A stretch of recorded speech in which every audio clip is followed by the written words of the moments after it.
রূপপুর পারমাণবিক বিদ্যুৎ কেন্দ্র থেকে $500 কোটি বেশি আত্মসাৎ করেছেন বাংলাদেশের ক্ষমতাচ্যুত প্রধানমন্ত্রী শেখ হাসিনা, যা বাংলাদেশি মুদ্রায় ৫৯,০০০ কোটি টাকার মতো।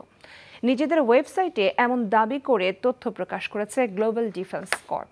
এতে বলা হয়, শেখ হাসিনাকে এই কাজে সহায়তা করেন তার ছেলে সজীব ওয়াজেদ জয় এবং ভাগ্নি টিউলিপ সিদ্দিক। প্রতিবেদনে উল্লেখ করা হয়, শেখ হাসিনা ও তার পরিবারের সদস্যরা রাশিয়ান রোসাটমের কাছ থেকে সোভিয়েত আমলের পারমাণবিক চুল্লি কেনার সময় এই অর্থ আত্মসাৎ করেন। বিদ্যুৎ কেন্দ্রটির নির্মাণ ব্যয় $12.65 বিলিয়ন। রিপোর্টে উল্লেখ করা হয়, মালয়েশিয়ার ব্যাংকে রক্ষিত রাশিয়ার বিভিন্ন ফান্ড থেকে আত্মসাৎকৃত অর্থ ব্যাংকে স্থানান্তর করে শেখ হাসিনাকে সহায়তা করেছিল প্রকল্প বাস্তবায়নকারী সংস্থা রোসাটম।